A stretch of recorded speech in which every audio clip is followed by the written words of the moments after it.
This episode of Geek's Guide to the Galaxy is made possible thanks to support from listeners like you. So if you enjoyed the show and want it to continue, please sign up to give us $1 or $2 per episode over at patreon.com/geeks. And if you'd rather make a one-time contribution, you can do that via check or PayPal over at geeksguideshow.com/crowdfunding. And I want to give a special thank you to Pia, Samuli, Karaman, and Mark, who both just signed up this week to support us on Patreon, and to Serge Boyven, who just made a one-time contribution to the show via PayPal. So big thanks again to everyone who's contributed. We really appreciate it. All right, so now let's get to our show.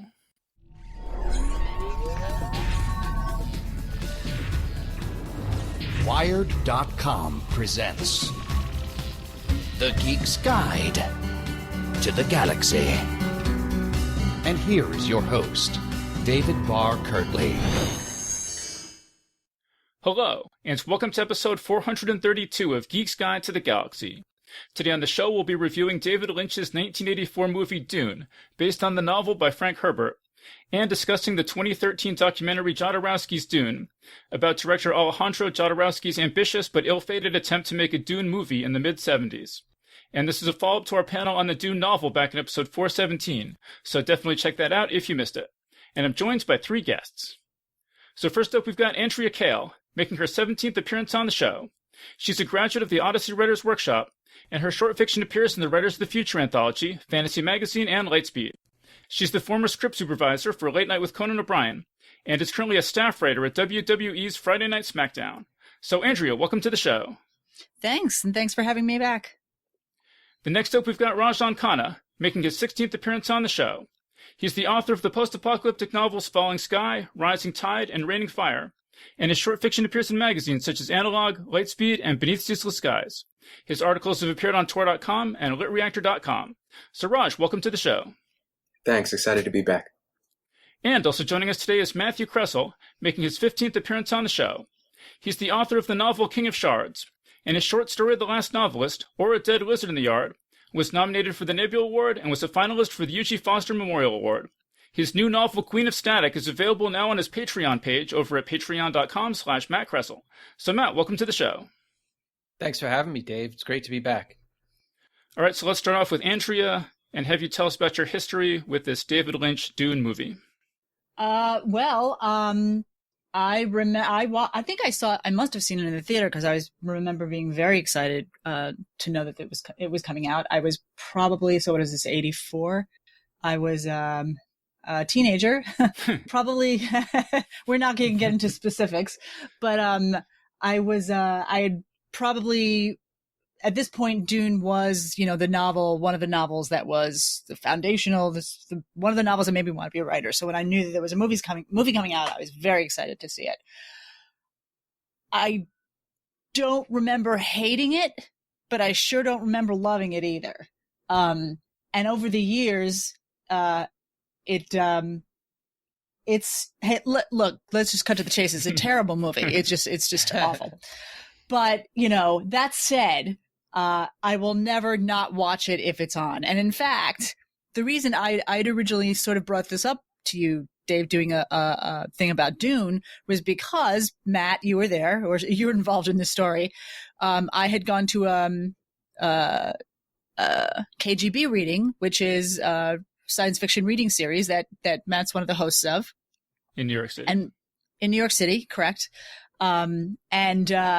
We had been at dinner afterwards, and I heard you talking, Matt, about Dune, and I turned around like the jerk that I am, and I just went, "Oh, it's such a bad movie."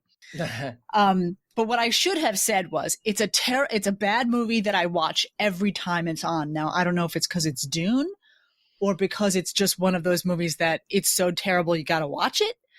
But that said, that it is one of my movies that is, I love it, it's terrible, and I always watch it. So there you go. So when you say you watch it every time it's on, how often is it on that you end up watching it? If I'm, flipping through channels because I'm bored or whatever, or something like that. Right, but how many times have you watched it then? Oh, sometimes if cable's like playing it that month and I catch it, I'll sit there and watch it. I don't know how often that happens, but I couldn't quantify that for you, but it's just one of those things that if I catch it, if it's on, or if somebody has it, or if I see like on Netflix, I'll watch it because it's kind of comfort food. It's like, it's the Dorito chips of movies. It's not good for you, but it's also great. Yeah. Well, so how about Raj? What's your history with the Dune movie? So I think so. It came out in '84. I was 10. Definitely didn't see it in the theater, but I definitely saw it when it hit cable. So I think it came out in that time period, post Star Wars, where there were a lot of kind of movies on cable. I mean, probably like Flash Gordon and this, and a few others that I saw as a kid. And I don't know if it wasn't one of those things where I think I saw it all the way through the first time. You'd catch it in the middle and I'd watch it, but I'd seen it a bunch of times even before I had read the book, because I don't think I read the book for the first time until my late teens or early 20s. So I always loved it, probably because I had seen it as a young kid, and it had such cool, weird images and was slightly creepy. And I remember as a kid really liking the weirding modules and the sound they made and things like that when I was younger. And even in my older age, I had always kind of felt fond about it. Like, I knew it wasn't an amazing movie, and I knew that Lynch had, taken his credits off of that movie for what ended up coming out. But there was something about it, I think, because I saw it first when I was so young, that always felt good to me, or like I had a love for it. But in college, I remember watching it with friends, with my geek friends at the time, and we affectionately made fun of it, or how Paul, only really has two ways of speaking, in whisper or like in a full out yell. So there are definitely some interesting choices in there. Having watched it recently for this podcast, I was forced to kind of look at it with a more critical eye. So I definitely have more issues with it than I have had previously, but I still do have a certain like childlike love for it. And I will often watch it, at least for a little while, when it's on as well. Okay, so a point of order. So you say that David Lynch had his name taken off this. Can we get confirmation on that? Because like on some of the cuts, he used Alan the Smithy. but the theatrical cut has his name on it, doesn't it? Right. But there were certain edits of it that he had his name taken off of. Or he's definitely disavowed it. He won't talk about it. He doesn't like the movie, what happened with it, and I mean, as far as I'm aware. No, he does not like it. He disavowed it. Yeah. Well, so my understanding is that they had put together a 4-hour-long assembly cut that he was planning to edit down to a 3-hour theatrical cut. And then the distributor said, no, it's got to be 2 hours. And, if you have like that much material, you can't edit it down to 2 hours. It doesn't make any sense at all. And I think like the producers, Dino De Laurentiis and his daughter, I think we're sort of involved in that process as well. And yeah, I think it was just like not fun for David Lynch. But so then there's like, Matt, you can tell me there's like an extended edition or something that David Lynch wasn't, I don't think, personally involved with. Yeah. So my experiences with the Lynch film is very similar to Raj. I definitely didn't see it in the theater, but I caught snippets of it on, HBO or whatever, and always was extremely intrigued by it. I hadn't read the book yet, and I sensed that there was a huge story there. Now, at the time, I didn't care. Like, I watched a lot of stuff that other people like, oh, you watch that science fiction stuff, so it wasn't like what critics said of a film didn't matter to me at all. I was just like, for me, it was just, here's a weird science fiction movie that's immense in scope. There's something going on. I have no idea what's going on. And then it wasn't until college when, I sat down, it was midnight. I must have just finished my homework. It was like 12:30. And then I put on the TV and suddenly Dune is on. And it was a cut I had never seen. It had the Princess Irulan's voiceover, but it had all these additional narrations describing the backstory of each planet. Yeah. And I haven't seen it since then. And like for years I thought, did I imagine this? But apparently, there's a 3 hour plus cut. And then this was I think it was on like regular TV. So there were commercials. So like, 4 a.m., I blink, it's 4 a.m. Like, oh God, I have class at 8 a.m. But that was like the first time that I really kind of understood the Dune story, and I was so fascinated with it. Going back and watching it now for this podcast, and having just read the book with you guys a few months ago, I definitely see its flaws. They were kind of glaring now, and I'm kind of surprised that I didn't catch them before, because I think what's so successful about the book is that it causes you, like, it inspires your imagination. And, we can get into this with the Jodorowsky version, but I just feel like that you just get the sense that there's so much more there that you're not seeing. And I think I filled in a lot of those gaps with my imagination. Yeah, I mean, so my experience, as I said before, I'd never made it through this movie before. I actually thought I had watched more of it than I had. When I went back and watched it for this, there's like a couple scenes that I definitely watched, like flipping through the television. Like, I had definitely seen the scene with the Guild Navigator at the very beginning, and I had definitely seen the scene where Leto breathes the poison gas on Piter. But the rest of it, I don't know. The tooth. Sorry? I said, remember the tooth. Yeah. But I don't think I'm not sure I'd ever seen any of the rest of it. But yeah, like I'm sure I was like flipping through the channels, and I would start watching a little bit and be like, oh, this is boring, and I would flip away to something else. And I do find this movie really boring.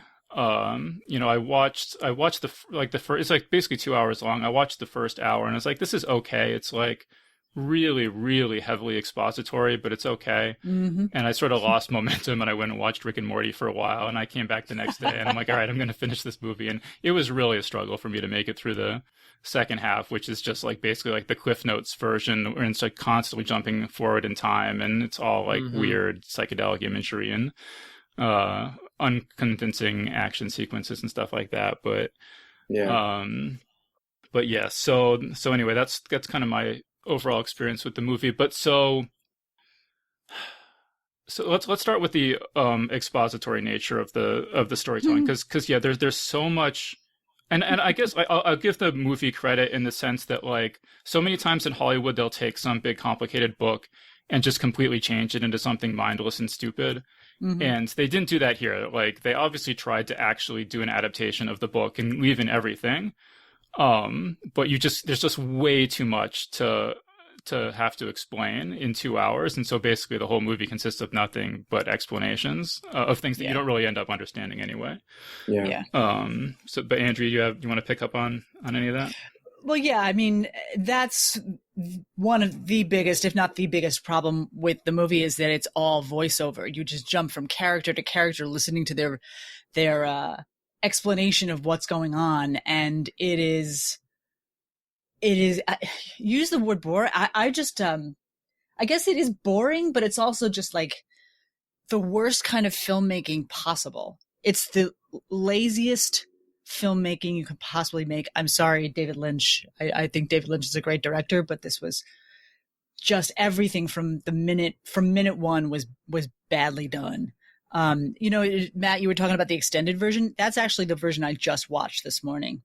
Okay. So are there cartoons at the beginning, or is that my imagination? It's all illustrations. Okay. Yes. It's all illustrations at the front. Yeah. I didn't have Irulan voicing it.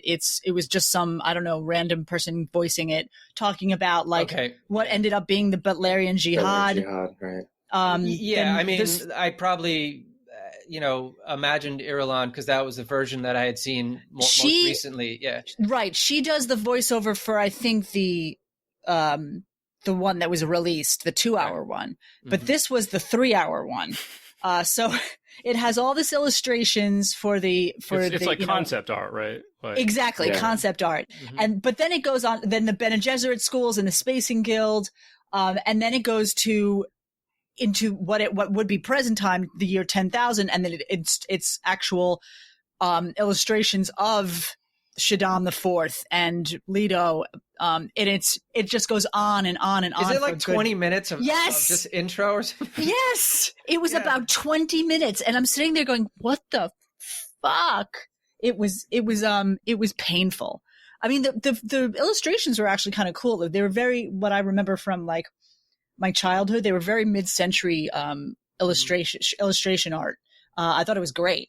but it was just like voiceover over pictures. I was like, God, this is bad filmmaking. This is bad filmmaking 101. Now, that was Lynch's direction? I don't know. I don't know which version the 3-hour one was as opposed to the 2-hour. I don't know. Mm-hmm. I can't imagine he would have gone, okay, this is good, because it's just not good. It's just not. Yeah, because you're sitting there for 20 minutes. I don't think he was involved. My understanding is he wasn't involved at all with the 3-hour one, and had not creative control really over the 2-hour one. Yeah, I don't think there's an actual official like Lynch cut of the movie that exists. I think he left before he had been able to piece together the movie he wanted. So. Wow. Mm-hmm. You know what might be interesting, if all of that footage still exists, to have him actually cut a version that he wanted. I don't know that would help, because it's still just a bad movie, but the acting's terrible. Like, we can go on about the voiceovers and the constant telling, not showing. I mean, that's all it is telling, not showing. That's not film. And it's so cheap, and it is so lazy. Well, I just want to go off something you said, Andrew. You said like the concept art was great. Mm-hmm. And I do feel like the Lynch film, the sets were really spectacular. I mean, mm-hmm. like some of the special effects were pretty cheap. Like, I thought the guild ships when they were in space, I'm like, clearly a drawing. I mean, this is like, almost a decade after Star Wars, and they did way better than that. So they sure did. Trying to figure out what was going on there, but like, just like the Emperor's palace and mm-hmm. The guild navigators like chamber, and the clothing choices and the ships, I thought all of that like Lynch was really good at kind of capturing that mystical, surreal mood of the book, I thought. I mean, I don't think his storytelling was great, but I thought that the sets were really good, with the exception of some of the uniforms for the Atreides family, and then some of the voiceover, like the voices for the Atreides, like they had this really weird kind of like when I was a kid, they had these really cheesy like documentaries in school, like, here's how you should brush your teeth, and they had this narrator like in this really corny, campy voice, and I felt like you hear like someone's voice over the radio, like intruder in sector 2, and it was just so cheesy. I was like you set up such a great mood with everything else, but then you pick these really like awful voice actors to do these background sounds. Let me ask you guys, because when we talked about the Dune novel, the technique that the Dune novel uses is it jumps around from point of view to point of view, and you're constantly getting mm-hmm. everyone's thoughts. And so this movie is kind of is sort of faithful to that in a way, but it's just like horrible. So it's horrible. Can we talk about why did it work for you in the book when it and fall so flat in the movie? I remember bringing this up when we talked about the book, because that is generally in a book a sign of a bad book, when it jumps from head to head, mm-hmm. Instead of either one point of view or point of views that are separated by chapters in some way. But that literally from one paragraph to the next jumps points of view. Yeah. And I always remember, like, before I reread it, I was like, oh, Dune must be worse than I remember. And then when I reread it, I was like, no, this actually works for this. I don't know why, but I think that's the magic of good writing, is that if it works and you're breaking the rules, and if it still works, then that's magic. Yeah. This movie, here's the problem that I think it is. A book is a book. Film is a visual medium. And you cannot have constant voiceover to explain what's going on, because that's just it is lazy. It has to be a visual storytelling medium. And if you can't do that, then you shouldn't be making this movie. That's personally what I feel about it. Anyway, go ahead. Sorry. Well, I was just going to say that I think, this goes to show you that it's not always the right choice to adapt how a novel handles something when you turn it into a film, because again, you have actors who can express and who can show emotion and things like that. So you shouldn't need to have the internal monologue for everyone. My question is how much of that was part of what was there from the beginning and how much was added later. Because I think a lot of the voiceover was the producers coming in and being like, oh, we need to explain what's happening. Let's add a line here. But what I found about that was that the message I got early on was that the producers thought the people watching this movie were stupid because they hit certain points like 4 or 5 times just to make sure you understood what was going on. Or somebody would enter a room and they'd be like, that's so-and-so. And you're like, yeah, we met him like 2 scenes ago. Why are you telling me that? But they were so inconsistent with the way they did it because in the beginning, everything's repeated 5 times. I mean, how many times does Paul say, Arrakis, Dune, desert planet in a whisper? It's so bad. So that's, in the beginning you get hit with this stuff like so many times that you're like, okay, I get it. Don't, just move on with the story. Then the last part of the movie just speeds along and stuff is barely explained at all. And so you have this like over explaining in the beginning and this like super light touch at the end, which feels so weird. And the only thing that I thought they handled really well in terms of exposition that I could pick out was the story about Dr. Yui and his wife, because no one ever comes out and explains. Like the book, there's a conversation between him and Jessica about, his wife being held.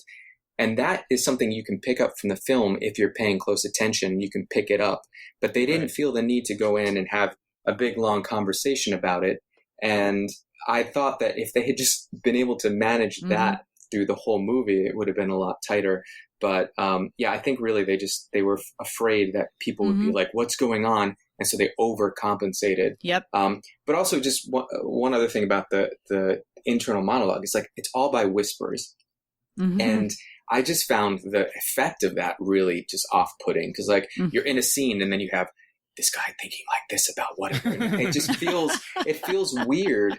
It felt like it interrupted the flow. And I watched it with my partner, Elizabeth, and she hasn't read the book. She had never seen it before. And she was just like, from the beginning, if she bounced off of it hard because of all of the exposition and because of all of that. And actually, because the film has mental abilities, she at one point was like, oh, is this whispering them like communicating to one another telepathically because their mouths aren't moving, but they're making these noises. And I thought, oh, that is an actual like, I might think that if I didn't know anything about Dune and I saw this. Yeah. Yeah, but I feel like this project was just totally doomed if it had to be 2 hours. I just don't believe that you could make any kind of decent 2-hour-long Dune movie. Because you would either have to like basically the best hope you would be to dramatically simplify the story and like cut out half the characters. But the thing is, if you simplify, like at its core, Dune has such a like familiar archetypal story that if you simplify it, you're just like, oh, this is just like every other science fiction movie I've ever seen. It's the details that makes it special and makes it stand out. I think in the book, we're talking about where Herbert is jumping around points of view. And I think the reason why it works in the book and why it's so hard to replicate was that it wasn't just like the film where they're just reiterating stuff that we already know. It was they were adding stuff to the character. So it's like, hi, how are you? And, oh, I noticed by the tone that he said hello that he's really hiding this deep, dark secret. And, the way he looked to the left. And so like they were adding other dimensions to it that is really hard to pull off in writing. And like you said, Andrea, it's a visual medium, and it seems to me like a lot of times voiceovers are a cheat. It's Yep. And I'm saying that as somebody who enjoys a voiceover. I couldn't tell you. I don't know that I have maybe the one thing I'm working on now, a pilot. I'm writing a pilot. The first time I've ever written something without a VO. I love a VO, but it can't be a cheap way of getting information to the viewer. There has to be some intrinsic reason for it. And there was no intrinsic reason for it here other than to have character to cheaply and get information across to an audience that, yes, I agree. Whoever said that the producers thought the audience was stupid. Yep, they sure did. That's how you treat stupid people. I just want to bring up real quick. I was watching this terrible Netflix. I'm sorry, it's not that terrible. Terrible Netflix show called Warrior Nun, which is mindless but mostly entertaining. But the thing that stood out about it for me that didn't work so much was felt like they shoehorned voiceovers over the entire thing because they felt people wouldn't understand. This is what that felt like. This is that. They feel like the audience isn't going to understand, so they put in this cheap ass way of trying to get the information across so people won't get bored. Meanwhile, they're just pissing people off. Right. So there you go. You know, the other issue that I have with this film, rewatching it, and you know, it's funny, Dave, that a few years ago I had friends over for a movie day, and we watched these exact two movies. So it was just did you? Yeah. But the like the Baron Harkonnen in this is just so grotesque. It's like over the top grotesque that it almost just he makes Fat Bastard from Austin Powers look understated by comparison. Right. And like he's already pretty nasty in the books, and it was just like I didn't need like the doctor leaning over him injecting something into his pustules. Yeah. Like I didn't need that. And I get it, it's Lynch and whatnot. And then you know, there's the guild navigator's mouth looks like oddly, a vagina. Yeah. And then it kind of it looked like that creature from Naked Lunch. If you ever actually, wait, could I ask you? So I don't remember anything in the book about the guild navigators being octopus monsters. Is that? No, I think they were mutated, but I think they still looked human. Yeah. Okay. Yeah, I think that's an original Lynchian interpretation. Yeah. There's a lot of original Lynchian interpretations in there that are like, what?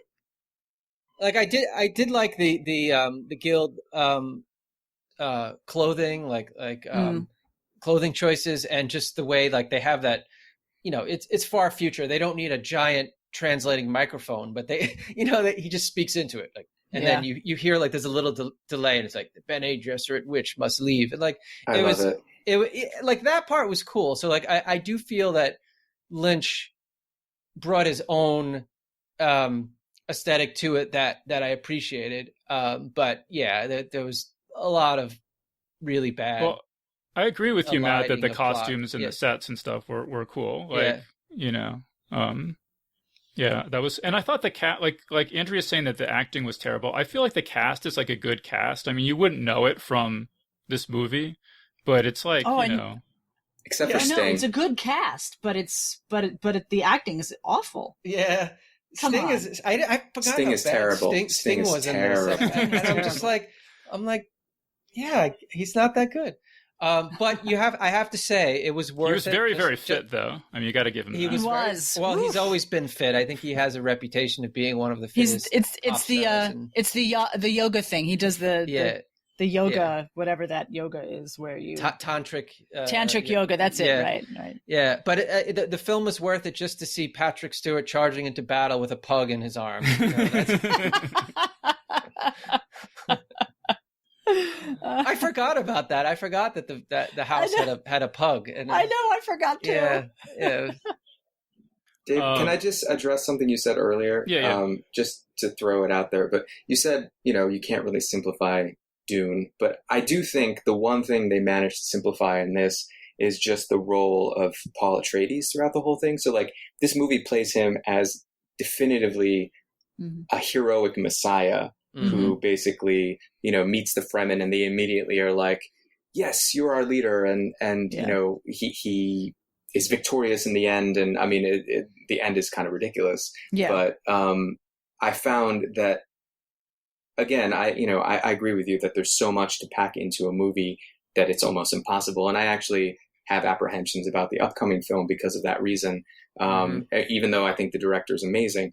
But the part of what I love about the novel is the ambiguity about what Paul's role is. Oh, sorry. I just want to note quickly that the upcoming movie is only going to cover the first half of the book. So that's going to okay. You know, be a big improvement. Okay. Yeah, but I mean, I think there is this ambiguity in the book, or like, even if you decide you love Paul and he's the right person for the job, there's this like sense of doom that accompanies him the whole time. And in this movie, like from the beginning, Paul Atreides is like this, kind of gifted, amazing guy, and then he just gets better as it goes on. And I feel like that darkness, or that hidden cost is missing, and that again, the movie suffers for a number of reasons, but that's one of the reasons in which it doesn't feel Dune enough to me. Well, and the ending is that Paul literally makes it rain. Like, he literally performs a miracle. Which, and I didn't really get this from reading the first book. I mean, we definitely talked about last time about how Paul, is like sort of like an anti-hero, or could be seen as a villain as the book goes along. But Frank Herbert, apparently, according to my research, explicitly intended the Dune series to have the message, don't follow messiahs. Right. So this is a direct quote. He says, I wrote the Dune saga because I had this idea that charismatic leaders ought to come with the warning label, may be dangerous to your health. And so, he wanted, I guess, like in the first book, he wanted to set up Paul as like, oh, anyone would follow this guy, he's great. And then the later books, which I haven't read, subvert that. But then this movie completely does the opposite of that. Yes, of that, exactly. He's basically responsible for the death of 60 billion people. He wages a jihad across the galaxy. And he knows this, and he knows that he's going to be responsible for this. And he could stop what he's doing, but he doesn't, because he tries to save, like, he'd have to sacrifice himself to stop this, and he decides not to. And like, that's basically the first 3 books or so. Maybe it's 5. It's been a while since I've read them all, but he's definitely not the hero the further along you read in the books. Yeah, I think that's probably why I stopped reading them, because I read the first book and he was a hero, and then he becomes this increasingly darker and darker character, to the point where he's not even just a villain, but he breaks your heart as a character, because he is not what you thought he would be. Yes, exactly. And as a teenager who was looking for that hero, it broke my heart.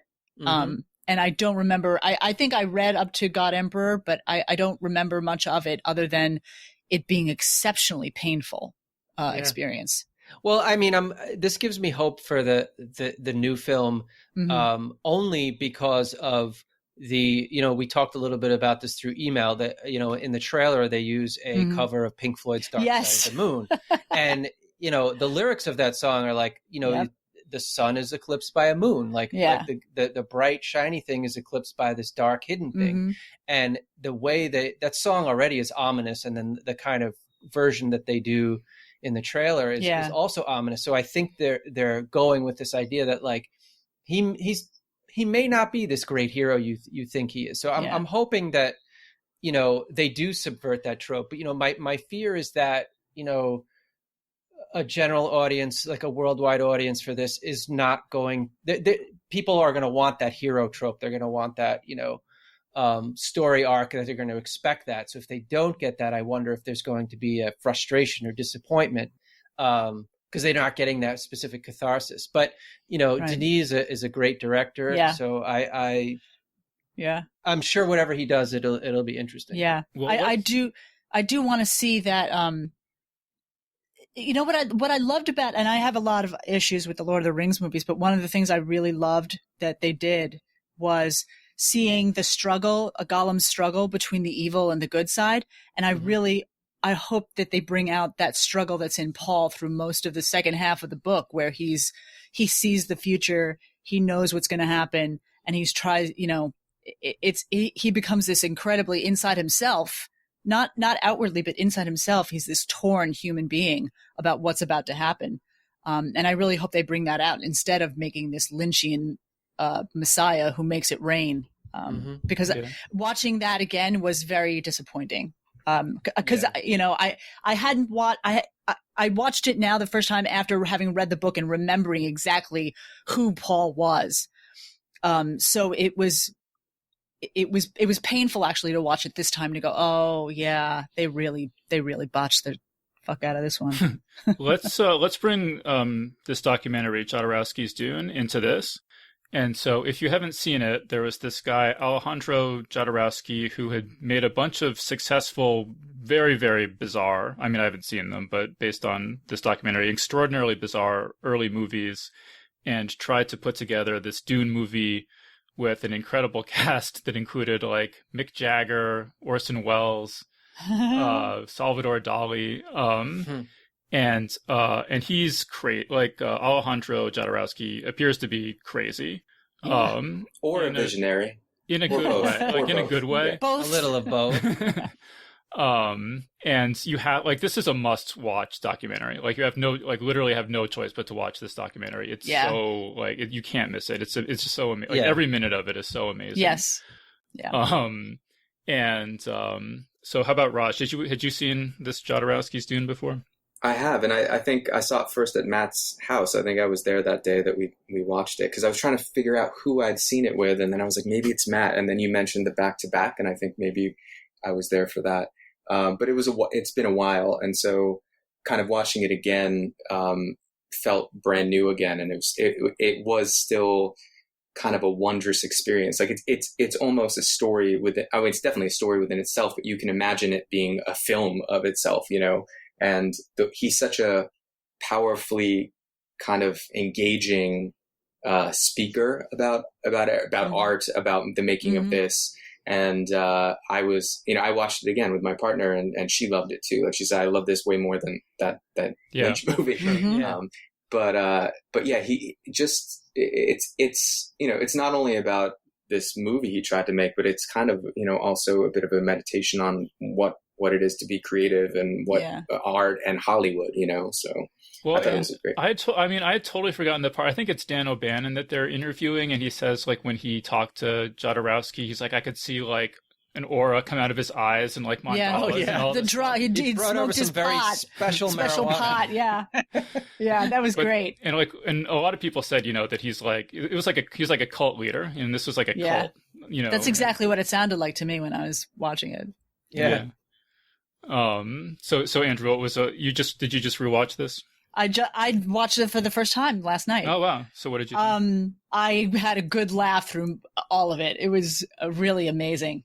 I want to go back now just to watch the part where he talks about how he went to see the Lynch film and he started laughing at how bad it was, because it's just, it's small and petty, but who hasn't been there, who hasn't felt that? So the absolute honesty about it, and this is human. I'm laughing at the person who created my dream and failed.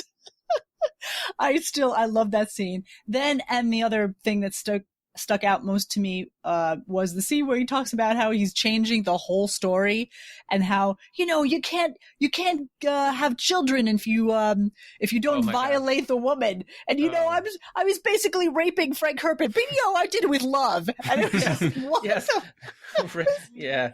But he is possibly one of the most entertaining human beings, definitely a Pied Piper, a cult leader, and you can see it in all the people who talked about him. They sold all their things and moved to Paris.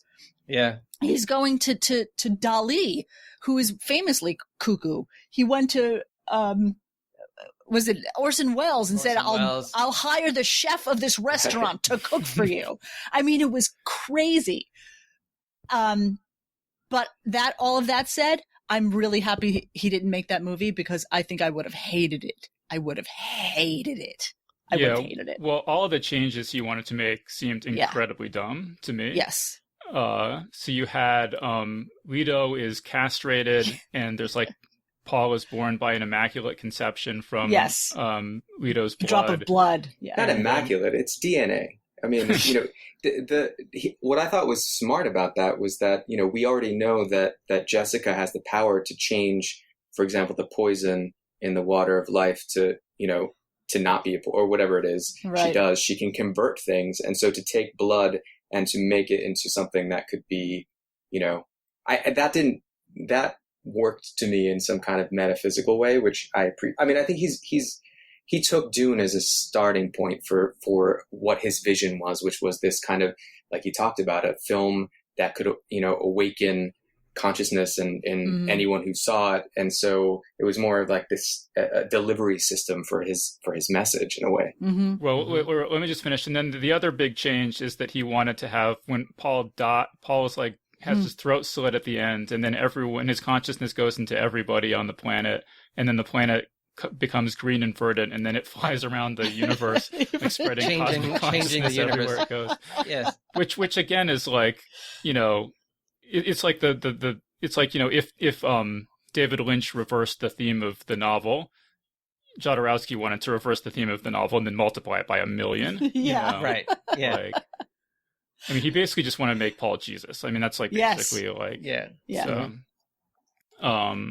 but let me just finish up the story though. So the reason this movie doesn't get made is so he brings together this incredible cast and all these talented artists and special effects people and everything, and puts together this basically like comic book, this like giant, it's like 1,000-page comic book of the movie he wants to make, and they send one to every studio. And they all basically say, this looks really good, but the director's crazy and we don't trust him to do this.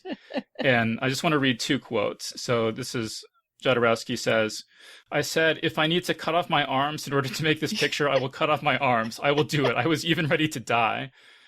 And then they asked me to make a movie 1.5 hours long for the theaters. And I said, no, I will make a picture of 12 hours or 20 hours. I want to add that first quote about cutting my arms off. That was directly after he talked about forcing his son to work with a weapons master. Martial arts training for 2 years. I mean, 6 hours a day, 7 days a week. And the kid was like, yeah, that guy had no mercy. He's I was like, no oh mercy, my no God. mercy. He said it like 3 times. Straight up child abuse. I think the first version I saw, and I swear, I don't know if I imagined this, but I swear I saw a version where the son was like, yeah, that kind of affected me. Like, I think he said it. Like he said it. I'm pretty sure.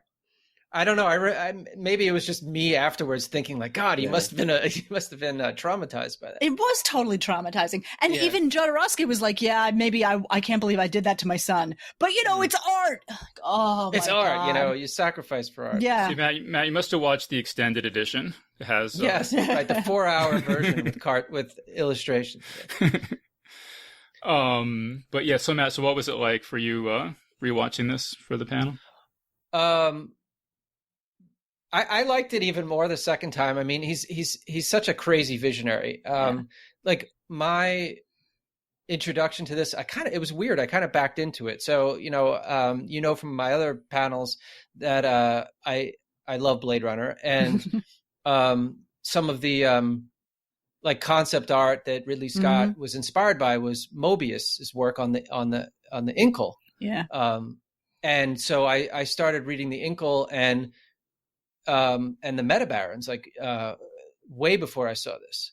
And it, like he says this in the film, like he basically put all of his ideas that he didn't get to put in Dune in the film into the Incal and the Metabarons, which are graphic novels, and they are exactly as batshit crazy as you can sound, it sounds. It's just like from a standard narrative storytelling standpoint, it's like no way would this ever fly in a movie, because it's just like characters get out of trouble. Like, let's just open a hole in the fabric of the universe.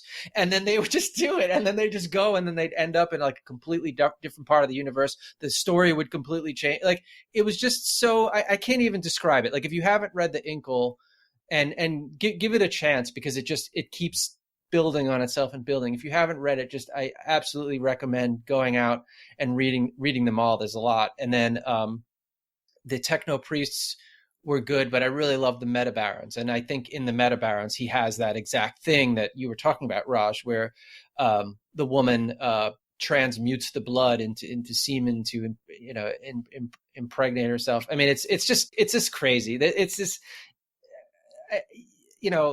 this guy, he was probably kind of wonderful and terrible in to work with. I can't even imagine being on set with this guy like just having him spout off ideas. I mean, and he opens the documentary basically saying, I want to give people the effect of taking LSD without taking LSD. And you could just imagine being with someone like that for days and weeks, and he definitely inspired a lot of people.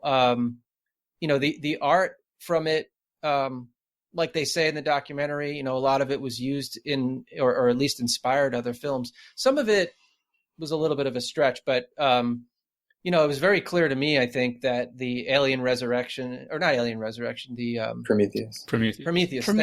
God, yeah. Prometheus used the Giger concept art. Flash Gordon absolutely borrowed from that. I mean, there's no way. And that's De Laurentiis also, right? So yeah. And the Masters of the Universe one, that was really shocking. The Skeletor was what they imagined the Emperor would look like, wasn't it? I think it was the Emperor outfit from. I think so. Yeah. Yeah, but so the story that's told in this documentary that's true as far as I know is that all of these amazing science fiction artists, so Chris Foss, H.R. Giger, and Mobius, had not really worked in Hollywood before, and it was their association with Jodorowsky that kind of brought them to Hollywood, and which led to all this like amazing stuff, like H.R. Giger, obviously, like the alien from Aliens, because it was the same. Dan O'Bannon.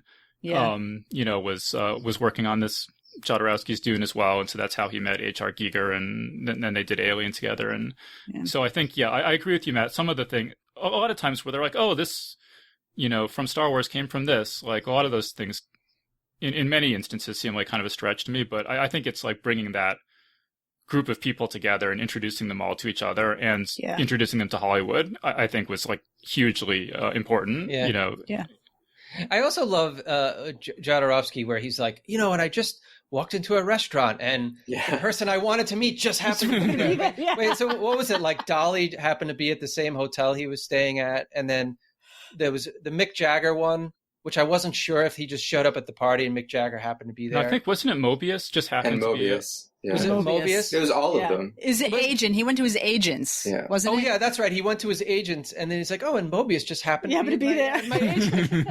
And I mean, that could just be him obviously embellishing the story, but I want to believe that it's true, that like this happened by like universal, like God brought it about. Well, not God, but like, somehow it was like some kind of synchronicity that was occurring as he was thinking of these people. He ran into them. I'm sure there's probably a little bit more to it than that, but I kind of love the story. That's why it felt to me like he was assembling his super team, we need this guy. And then they, go to Barcelona, or they go to New York, or they go to London to kind of figure out a way to get them. I loved his answer to the clock question about, Dali, when he first goes to meet with him, before he's able to do anything, he asks him the question, what was it? Picasso and he went to the beach and they always see clocks in the sand. And what do they ask him? Do you see clocks in the sand? And he says, I've never found a clock in the sand, but I'm always losing them, or something like that, which I thought was many. I've lost many. Yeah. So that was pretty cool. It was a good answer. I was like, how do you answer Dolly? Oh my God. Yeah. I do want to also point out the band that he wanted to approach was Pink Floyd. In fact, he did approach them, which when I heard that, I was like, oh, and they specifically talked about Dark Side of the Moon. And then I'm like, wait, is that why they included that song in the trailer? It's a nod. Yeah, I was like, that's a brilliant nod, because I didn't know it until I saw that. And I was like, oh, somebody's got a brain in their head. It meant more. And just because, like, I've talked about, again, I'm going to say Lord of the Rings, Dune, Watership Down, my childhood meant a lot to me. The music at that time for me was Pink Floyd. So I listened to a lot of Pink Floyd, a lot of Dark Side of the Moon. So, I hear that song and I'm thinking of Dune. It's like, I'm 15 years old again. And it's very meaningful.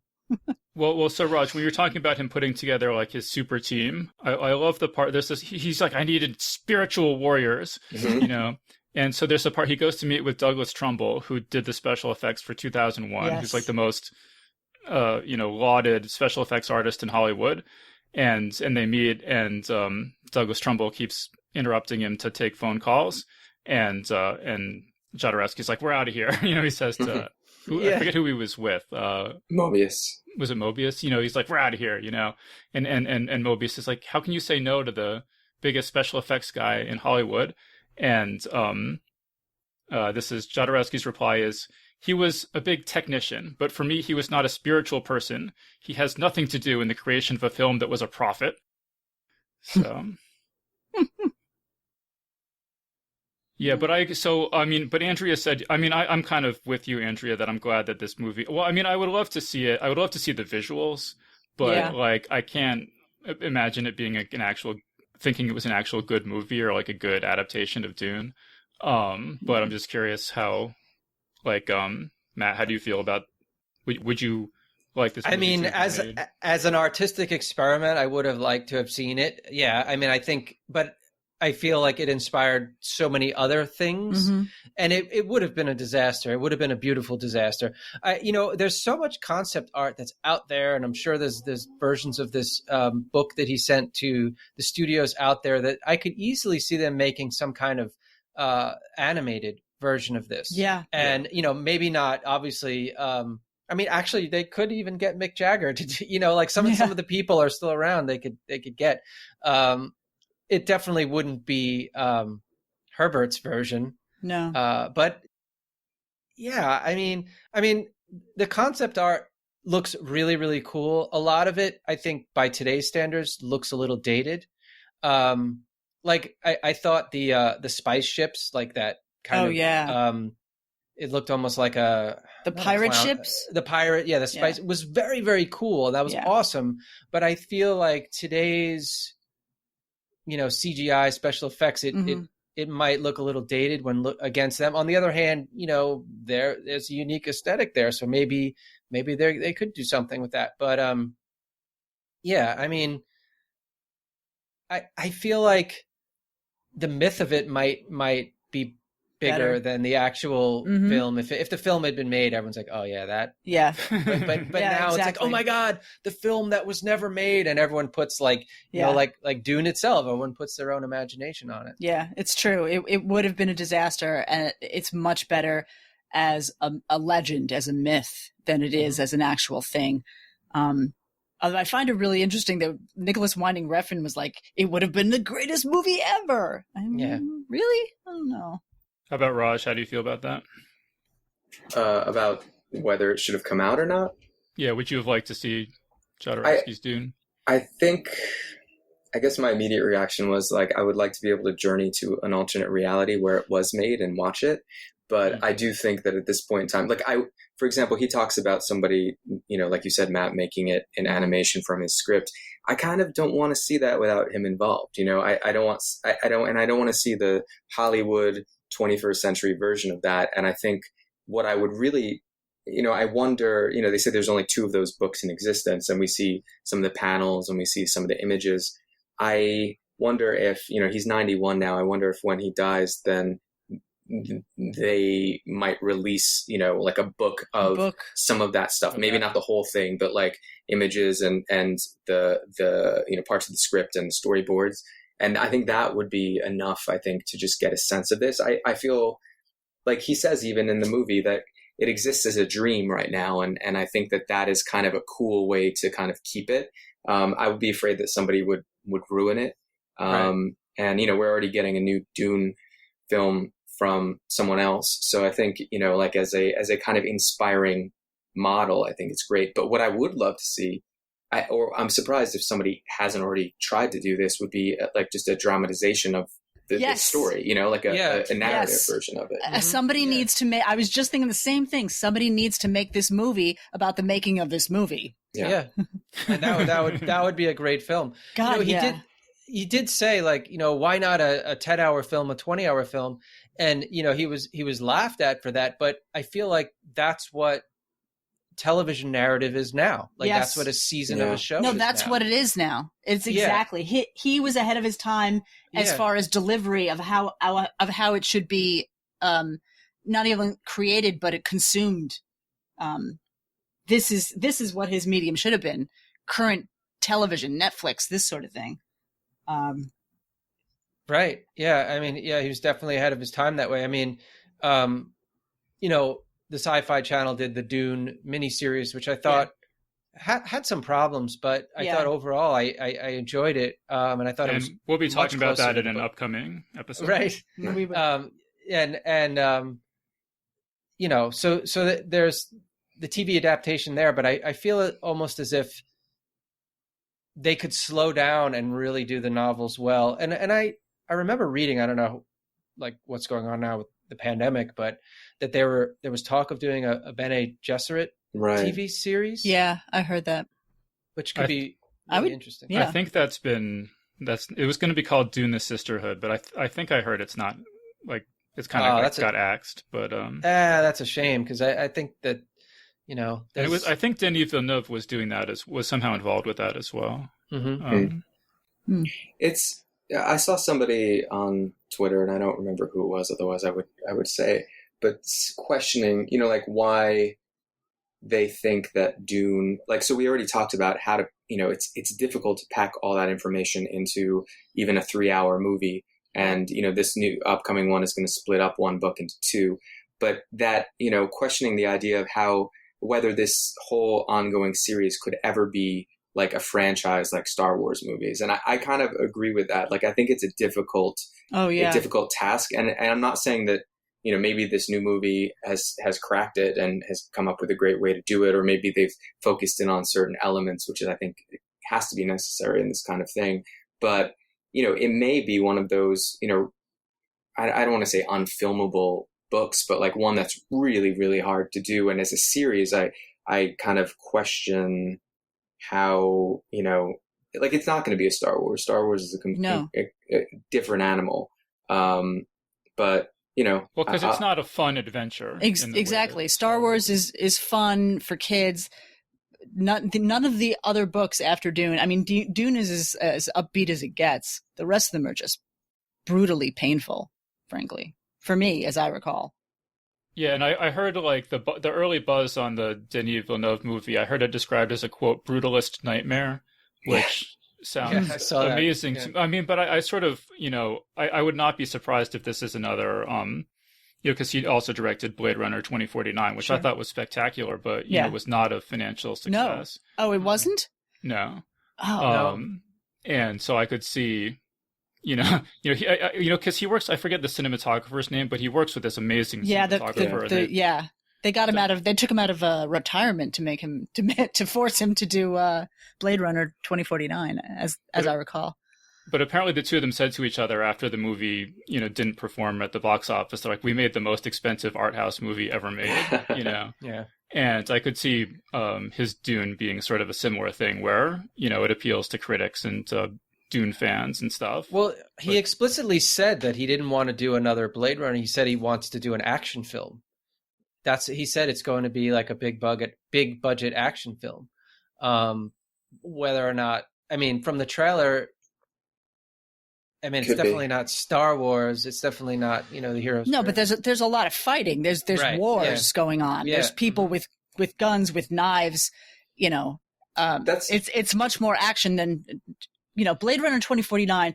Personally, to me, I think is a damn masterpiece. But it's a quiet, subtle, cerebral, film. Yeah. Mm-hmm.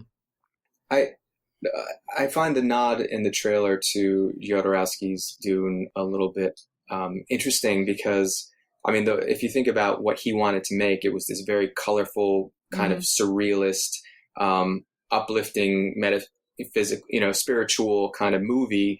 And it seems like what we're getting as the movie coming out is going to be completely different from that, almost opposite. So, I mean, I think it's a nod, but it doesn't seem like there's going to be much connection to that. No. Except maybe in the kind of, you know, maybe some of the vision that's coming out in terms of like the costumes and the style and whatever. But just, I wanted to add one more thing, because you talked about action.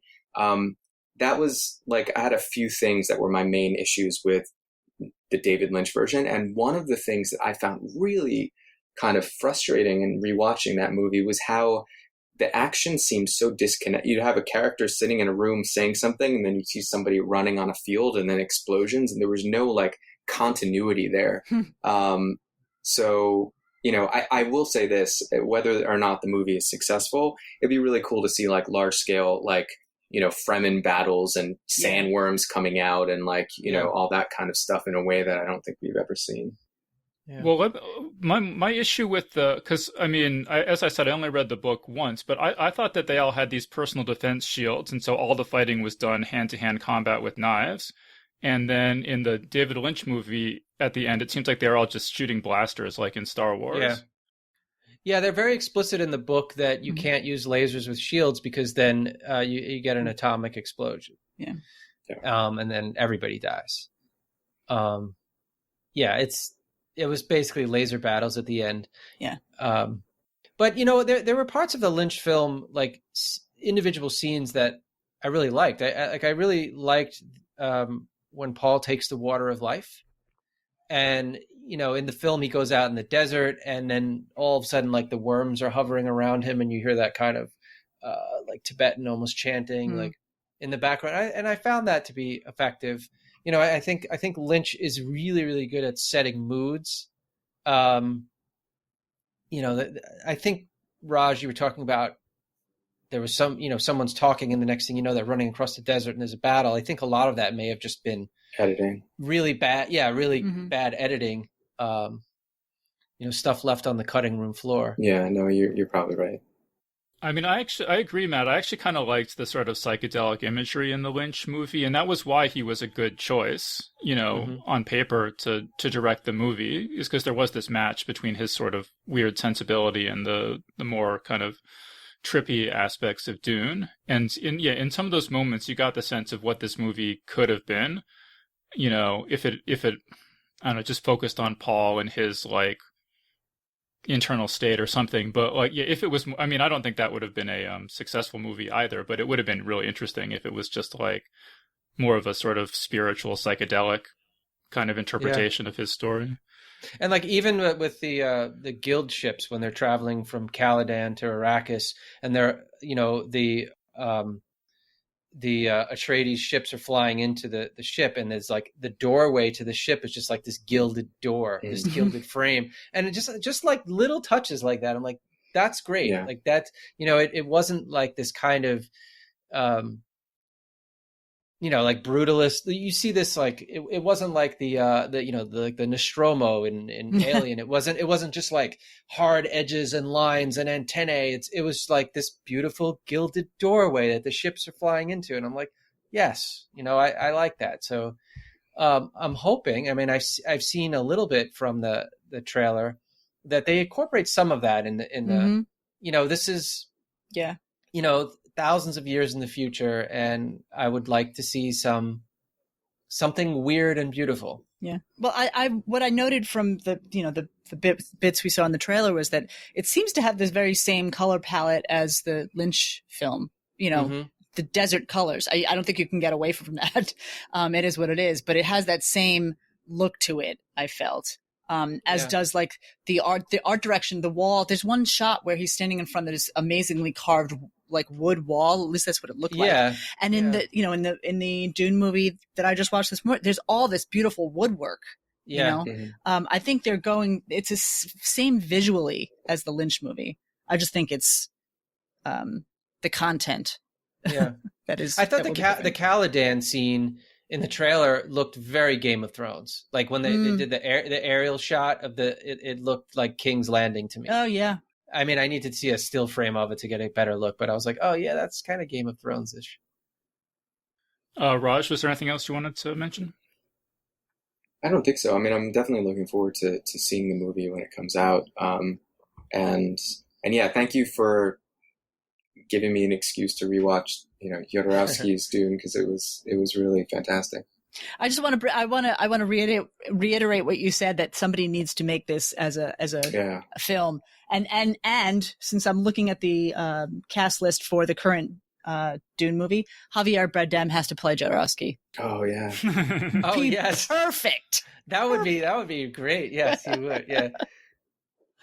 I guess let me just mention a couple other things I came across in my research. So apparently to film the David Lynch movie, because it was such an expensive production, the De Laurentises combined it with another movie they were working on at the same time, which was Conan the Destroyer. So they were both being filmed like, adjacent whatever studio, whatever you call them, warehouses, or whatever. Sound stages, yeah. And so the same like crew would sort of go back and forth between the two movies. And it was in Mexico, I think. Mexico, yeah. And apparently, in order to make the Guild Navigator uniforms, they bought used body bags and cut them up, and didn't tell any of the people until afterward that they had been made from used body bags. Yeah. Oh my God. I bet they fit really well. Sorry. Are there any like items used in both films? Like, you say, oh, that was in Conan, that was in Dune. That's an interesting question. I'm not sure. Conan the Destroyer, also a terrible movie. Yeah, it's really bad. Yeah. And apparently there's a fan, because there's all these fan edits now, and just one of the YouTube videos that I came across, they said, this was a YouTube channel called Midnight's Edge. They said that there's a fan edit called the Alternative Edition Redux by Spice Diver, which took all the available footage that's been released in the various editions and extended editions and stuff, and like made it into what's generally considered to be the best version of the David Lynch movie. I would actually watch that. I'm curious. Yeah, I would check it out. Yeah, I would watch it too. Actually, with the different versions and voiceovers and things, it reminds me a bit of Blade Runner, because obviously, yes. I mean, Matt, you can obviously speak to this, but the different versions and the ones with Harrison Ford's voiceover and without, and what the director wanted. Although they released all of those, I believe over the past 20 years or so. Right. So I'm not as versed in Blade Runner lore. Which one was the one they liked? The one with the voiceover? Because I think that's the one I've seen the most, is the one with the voiceovers. Most people, no, they don't like the voiceover. Really? A lot of people, yeah, that voiceover was added after the fact. It was a similar thing where they thought the audience wouldn't understand it. Mm. And then there's some, Harrison Ford denies it, but a lot of people say that he basically he did such a bad voiceover narration because he was hoping that they wouldn't use it. That's what he said. He denies that, but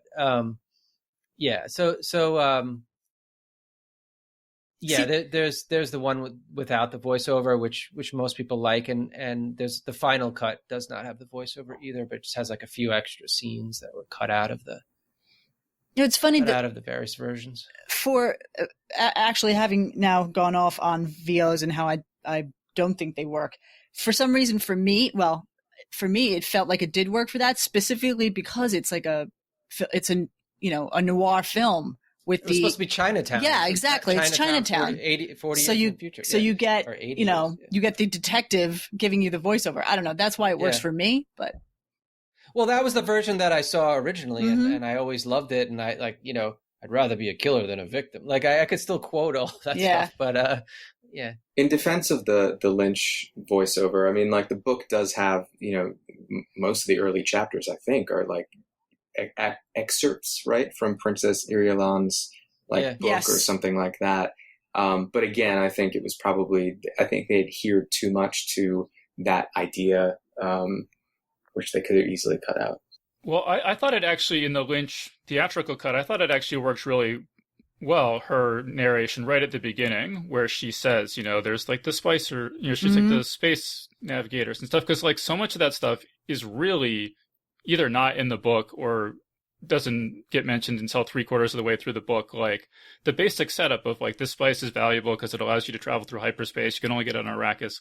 A lot of that stuff is not very clearly explained in the book at all. And so to have it all just laid out for you in the first 2 minutes of the movie, and she's like, and here's like, there's like the Atreides on Caladan, and there's the Harkonnens on Giedi Prime, and all that stuff. I thought was like, the first 2 minutes I was like, oh, this is actually really good. This is like, I feel like I have a better idea of what's going on in this universe 2 minutes into this movie than I did 250 pages into the book.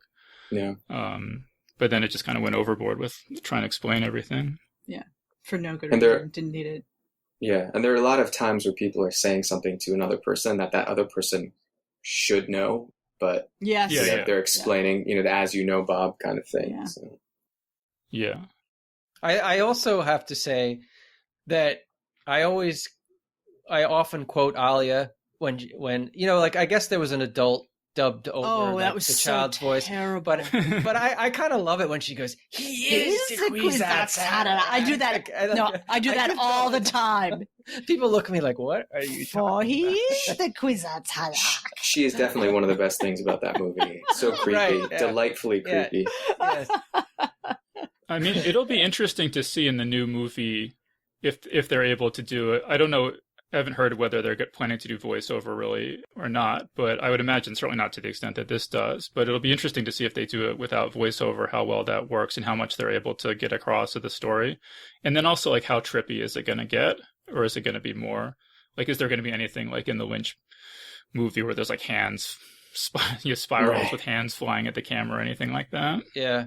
That reminded me of the Tomorrow Yeah, People. Tomorrow People. I was waiting for it to like close. Yeah. Dun-dun-dun-dun. Yeah. But we need to do a panel on that show. Oh, yeah. Or maybe Oh, not. my I God. don't know. I don't even know what this is. Yeah, The what is Tomorrow it? People? The Tomorrow People? Yeah. Oh, it's was this early 80s, might even be in late 70s British TV late show 70s, yeah.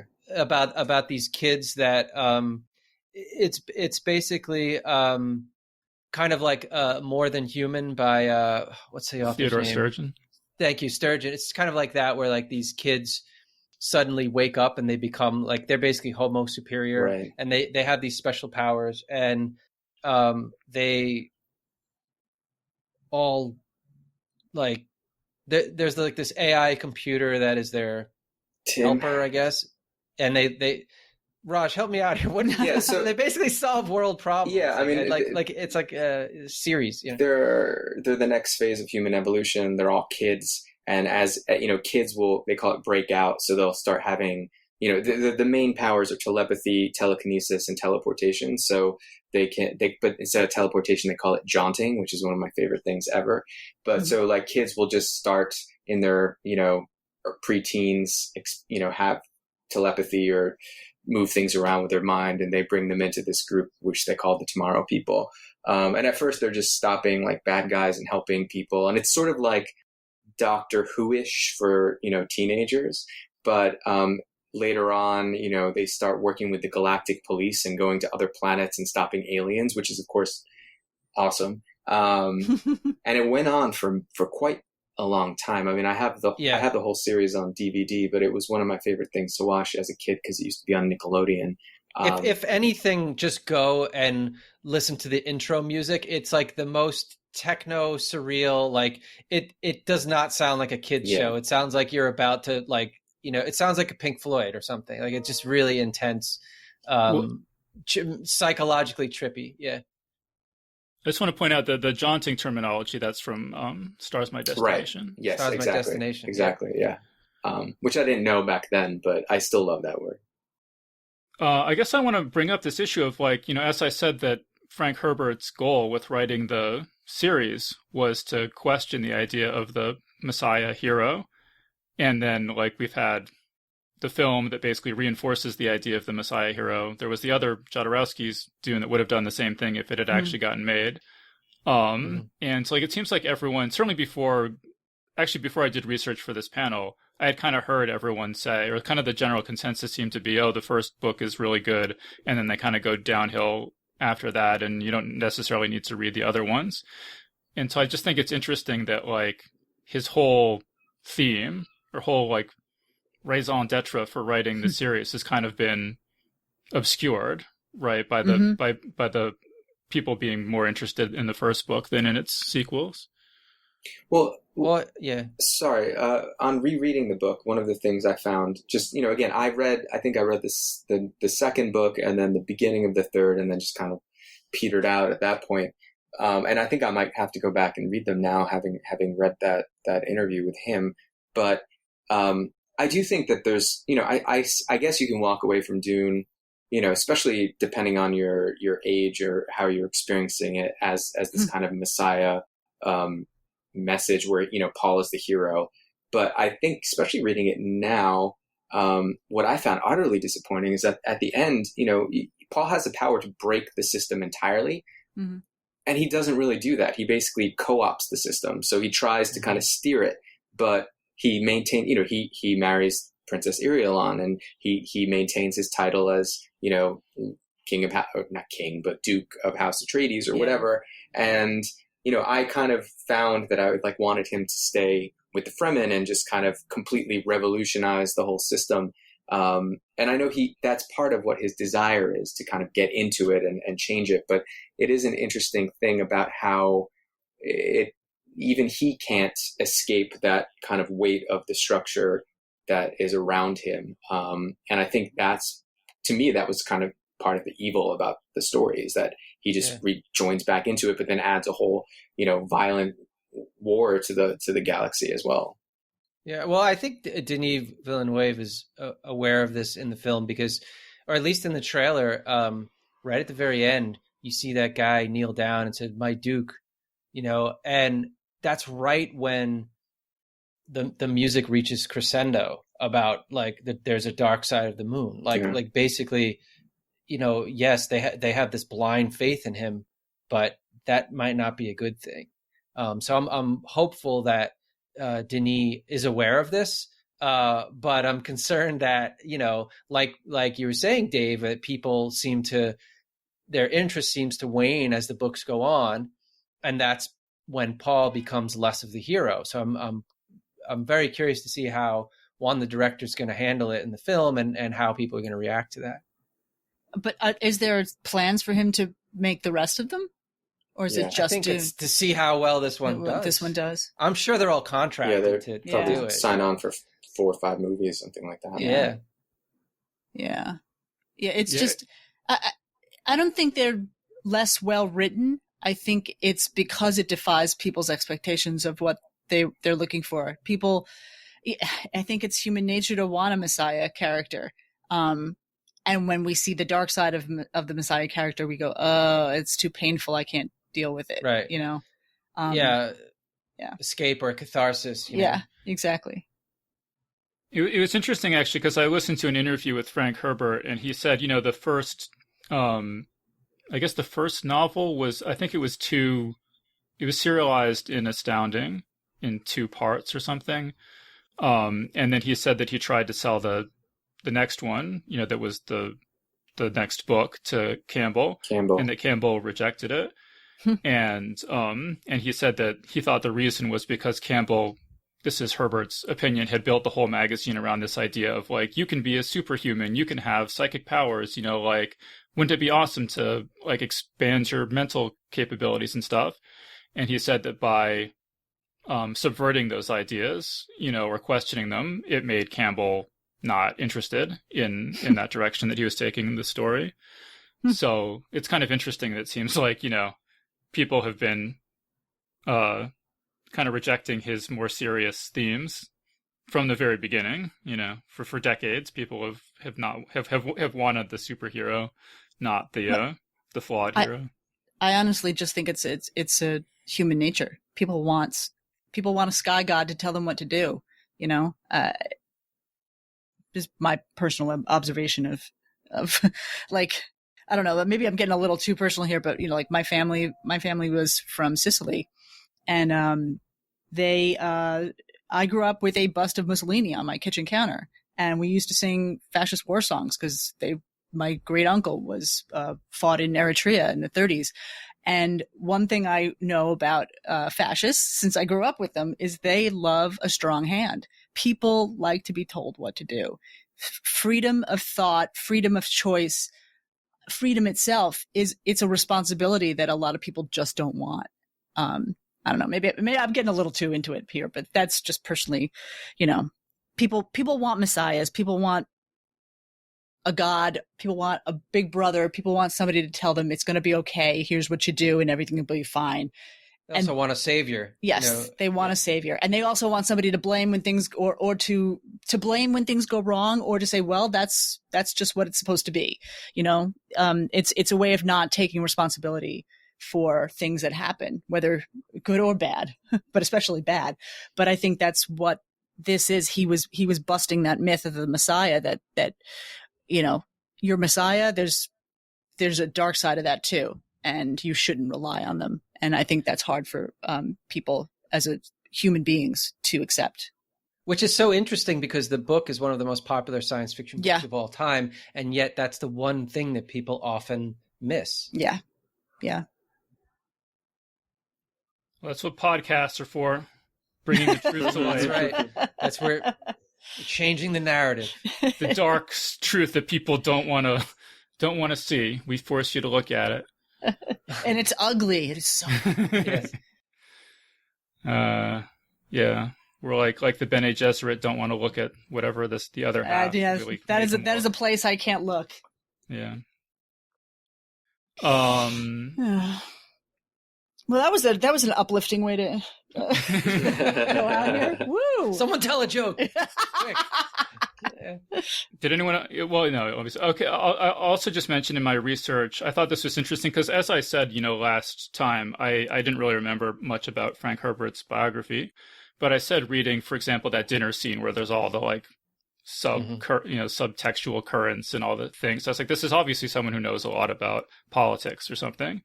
And it turns out that he was actually a speechwriter for a U.S. senator. And so he said in this interview, he's like, I know how the sausage is made. I know all this stuff. And that's part of his motivation, I guess, for, telling people, no, don't follow charismatic leaders. And I guess he mentioned specifically JFK. I mean, obviously this was an interview from decades ago. Yeah. But he said, he's like, and I like JFK. I'd like to have a beer with him. But there's been this mythologizing of him or deification almost of him, and that's a dangerous impulse. He's like, sure. And I know because I was a speechwriter for a senator, Well, he's absolutely right. I mean, and applying all of this to what's going on currently in the country is you see it's playing out right in front of us right now, Yeah. Also, last thing probably in my research. So, Frank Herbert pronounces the name as Atreides because it's Greek, like the Pleiades, I guess. I think I just like Atreides better, so I decided to go with Atreides for this panel. But if you want to know how Frank Herbert pronounces it, he says Atreides. And isn't it Chiani instead of Chani, or is it with the other way around? He didn't mention her in the. I don't think. I saw it. I thought I read it somewhere before the last panel. I don't remember if it was Chani or Chiani. It's spelled Chani. How do you get an extra I in there? I don't know. Maybe that was the other version that I saw on TV with the voiceover. So Matt, maybe it's Chaney. Yeah. Chaney? Oh, maybe. Yeah. I don't know. It's too late for me to start changing the way things are pronounced in my head. Yeah, it's Harkonnen. I did actually over the last 2 days hear Sardaukar pronounced like 3 different ways though. Yeah. Including 2 different ways in one movie. Yeah. But sure, whatevs. Do you, Matt, since you saw the extended version, do you remember a scene? I remember in both of the Lynch movies, there is no mention of Paul and Chani's son. Is that completely cut out? Because I seem to remember at least one scene where you see Raban walk into a room and there's a child there and it's Leto. Okay, so I completely forgot about Paul's children in the Lynch film, and then I think there's a scene at the very end of the Lynch film where I think it's Stilgar or it might be Chani is standing next to 2 boys. No, I hear that's what, what? I never knew. I couldn't figure it out what that was until this morning when I watched the 3-hour version. Those are the children of Jameis, the guy he kills. Oh, right. Yeah. That's right. Yeah. Because if you watch the shorter version, there's just these 2 kids hanging around. What the fuck are these kids? The whole time I'm watching it. But yeah, that's who it was. Because I don't remember ever seeing that Jameis scene, although I must have because I've seen the extended version. But yes, in the extended version is the scene where he fights Jameis and kills him. Speaking of kids, this is going back to Jodorowsky. That was his son in his Western. In El Topo, right? Like the kid that's just like walking around naked. Yeah. Yeah, that kid. I'm sure that kid had a lot of therapy. Yeah. Well, you know what? Well, they interviewed him in the movie as an adult. Yeah. He's like an adult now. Yeah. And one thing I noticed, he clearly talks about his father with a great deal of affection. However, he referred to him at least once, if not 2 or 3 times, as Alejandro. Yeah. I was like, there's something there. Like, you don't call your father Alejandro. Like, you know what? There's like some kind of separation between my father and the artist. And he's clearly talking the myth and the artist. And like, he's clearly talking about the artist. Yeah. And it was a little weird. By the way, you were talking about Chani. I mean, she's not significant at all in the Lynch movie, except as somebody that Paul kisses very terribly multiple times. Yes, So. yeah, it's really awkward to watch, isn't it? Yes, like, it was gross. Yeah. I was like, that looks so awkward. Like it's uncomfortable. Yeah, you're right. You're exactly right. Yeah, it's very awkward. There's like at least 3 scenes that are like, oh, stop, please get off, please. Yeah. And actually, just on the subject of pronunciation, I decided to just go with Jodorowsky for this panel, but every single person in that documentary pronounces his name differently. Yeah. Yes. And these are all his best friends and admirers. And I'm like, if they can't even settle on one pronunciation, I'm not even going to bother. Yeah. But it might be Jodorowsky, it might be Jodorowsky. I mean, like, just take your pick. He calls himself Jodo, though. He signs things or Jodo. Hodo. I thought. Hodo? Yeah, maybe. God damn it. Jodorowsky, because it's like he was of Ukrainian descent, but grew up in Chile and lived in Mexico. So I think it's like you're dealing with all these different pronunciations. Yeah. And also France. Yeah, J is a weird one in multiple languages, I think. Yeah. So. Right. Yeah, because the first one I heard was Jodorowsky, like Eastern European pronunciation of the J, and I was like, oh, is that what it is? But then, at least 3 or 4 different pronunciations of it. I was like, all right. Yeah. According to Wikipedia, his parents were Ukrainian Jews, so it's probably Jodorowsky, but But I mean, like I said, he in Chile and Mexico and France, it's a lot of different pronunciations. Yeah. I'll also just note, so David Lynch, in order to accept Dune, the directing job, he had to turn down Return of the Jedi. Yeah. Oh no! I saw that. I really want to see a Lynch Return of the Jedi. Fuck yeah! I do not. I do not want to see it. Really? Jedi. Yeah. Oh, I think it would have been better than what we got. Yeah, I mean, I love Return of the Jedi, but I still want to see a Lynch version. I think tonally it would have been completely off. Yeah. It would have been different, but at least the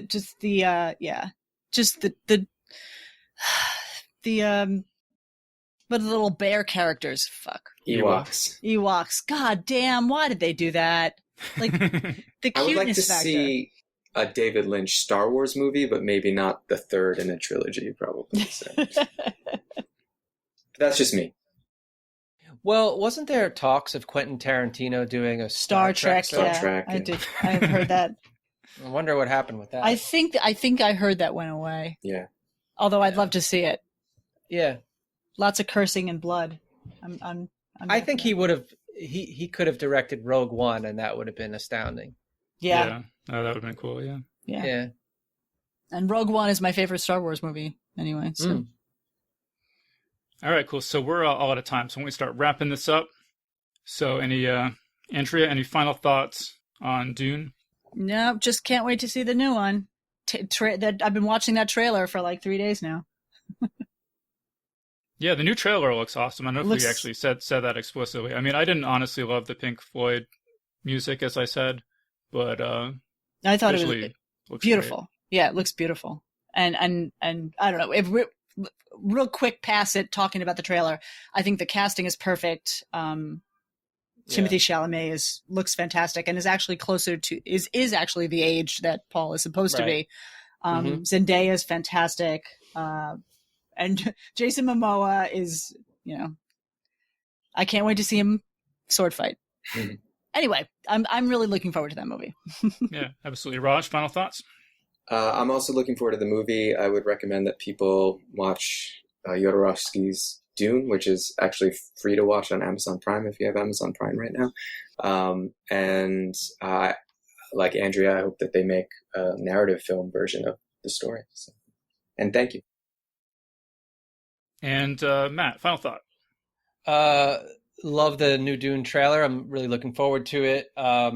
absolutely. If you haven't seen the documentary, Jodorowsky's Dune, absolutely go out and watch it now. It is just amazing. Just seeing the mind of a visionary director, even if it wasn't made, it was just totally cool to see how someone like that thinks. And I would totally watch a version of the making of the film, a film of the making of the film that was never made. So that would be cool. But yeah, this was great. Thanks, Dave. Yeah, absolutely. So yeah, thank you guys so much for joining me. And so everyone, definitely check out the documentary and come back, because we will also be doing a panel on the Sci-Fi Channel Dune miniseries and obviously on the feature film when it comes out. So keep an eye out for those. And so we're going to wrap things up there. So we've been speaking with Andrea Kail, Rajan Khanna, and Matthew Kressel. So thanks everyone so much for joining us. Thanks, Dave. Thank you. Thanks, Dave. And that was our panel. So big thanks again to Andrea Kail, Rajan Khanna, and Matthew Kressel for joining us on the show. And remember that Geek's Guide to the Galaxy is made possible thanks to support from listeners like you. So if you enjoy the show and want it to continue, please sign up to give us $1 or $2 per episode over at patreon.com/geeks. And if you'd rather make a one-time contribution, you can do that via check or PayPal over at geeksguideshow.com/crowdfunding. So big thanks again to everyone who's contributed. We really appreciate it. All right, so that was our show. So thanks everyone for listening, and we'll see you next time. The Geek's Guide to the Galaxy is a production of Wired.com. For more information about the show, visit geeksguideshow.com. To learn more about your host, visit davidbarrkirtley.com. Music and voiceover produced by yours truly, Jack Kincaid. If you enjoyed this program, tell your friends. If you didn't enjoy it, tell no one. Thank you for listening.